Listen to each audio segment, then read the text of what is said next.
Hello and नमस्ते सबैजनालाई welcome to Nepali code labs. आज चाहिँ म क्यानभा युज गरेर कसरी हन्ड्रेड्स अफ भिडियो बल्कमा क्रिएट गर्ने भनेर देखाउन गइरहेको छु।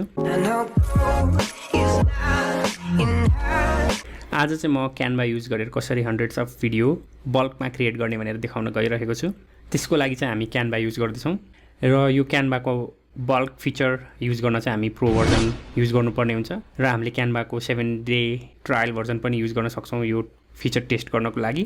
यसरी क्यानभामा लगइन गरेर प्रो भर्जनको लागि साइन अप गरिसकेपछि अल टेम्प्लेट्सलाई क्लिक गरौँ र यो अल टेम्प्लेट्सभित्र आएर यो भिडियोजमा क्लिक गरौँ र भिडियोजमा क्लिक गरिसकेपछि मोबाइल भिडियोजमा क्लिक गरौँ। त्यसपछि आफूलाई मन परेको एउटा टेम्प्लेट छानौँ र यो टेम्प्लेटलाई आफैले मोडिफाई पनि गर्न सकिन्छ र अहिलेको लागि हामी एउटा डिफल्ट टेम्प्लेट छानौँ। सो अहिलेको लागि चाहिँ म यो टेम्प्लेट छान्दैछु र यसलाई कस्टमाइज क्लिक गरौँ र यहाँ हामीलाई सबै टेक्स्ट नचाहिने भएको हुनाले म few of the item delete गर्दैछु।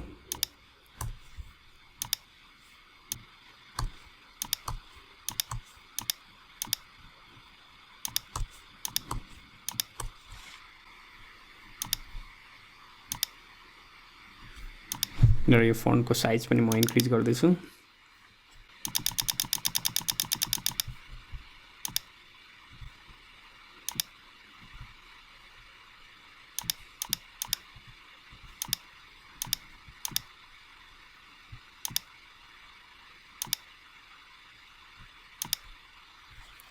र यति गरिसकेपछि अब हामी यो बल्क क्रिएट अप्सनलाई क्लिक गरौँ। यदि यो बल्क क्रिएट अप्सन यहाँ देखिएन भने चाहिँ हामीले के गर्न सक्छौँ भने यो एप्समा क्लिक गरेर बल्क क्रिएट सर्च गऱ्यो भने त्यो देखिन्छ र त्यसपछि यो सेलेक्ट गरिसके यसरी यो आइकन हामीले देख्न सक्छौँ। त्यसपछि आएर अब अर्को ब्राउजरमा ChatGPT खोलौँ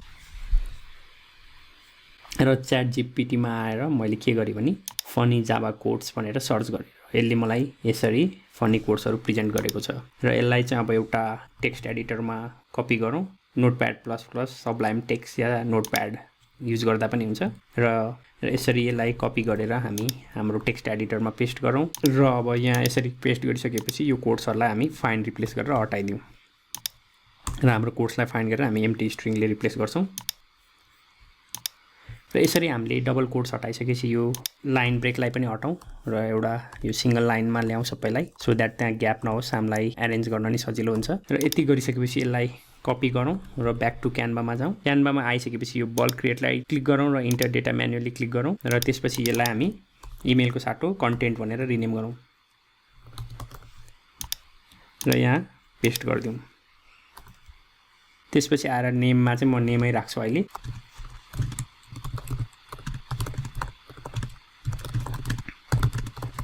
सो यता चाहिँ मैले नेममा चाहिँ let's start day with some Java fun भनेर लेखेको छु र हामीले यहाँ पेस्ट गरेको छु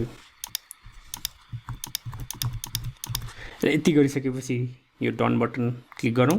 त्यसपछि आएर यो टेम्प्लेटमा आएर यो टेक्स्टलाई सिलेक्ट गरौँ र यो तीनटा बटनलाई क्लिक गरौँ। त्यसपछि कनेक्ट डेटा भनेर क्लिक गरौँ। त्यसपछि हामीले अघि हाम्रो टेबलमा राखेको टेबलको कोलमको हेडिङहरू यसरी देख्छौँ। त्यसपछि यहाँ कोलमको कुन हेडिङ डिस्प्ले गर्ने हो त्यसलाई क्लिक गरौँ। त्यसैले म यहाँ नेमलाई क्लिक गर्छु। त्यसै गरी यो सेकेन्ड टेक्स्ट फिल्डलाई नि सिलेक्ट गरौँ।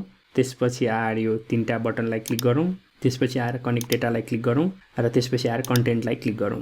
यति गरिसकेपछि हाम्रो कन्टेन्टहरू डाइनामिकली लिङ्क हुन्छ र यसरी हामीले कन्टेन्टहरू डाइनामिकली कनेक्ट गरिसकेपछि हामीले यो कन्टिन्यू बटनलाई क्लिक गरौँ र यसरी हामीले यो हाम्रो लिस्ट अफ डेटाहरू यसरी देख्छौँ र अब जेनेरेट 10 डिजाइन्स भनेर क्लिक गरौँ। सो यसरी हामीले देख्न सक्छौँ हाम्रो 10 वटा टेम्प्लेट डाइनामिकली क्रिएट भएको छ।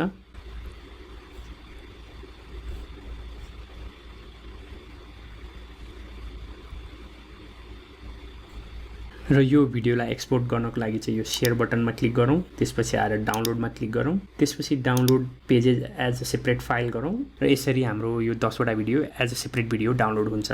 सो आजलाई यति नै guys. Hope you can use this feature to generate multiple videos and post it in your social media। यसरी मैले ChatGPT र Canva युज गरेर मल्टिपल सर्ट्सहरू जेनेरेट गर्न सकेको छु। Maybe you can do the same. अनि यदि केही इस्यु प्रब्लम आयो भने मलाई कमेन्ट सेक्सनमा कमेन्ट गर्नु होला र आजको लागि यति नै and I will see you in next video.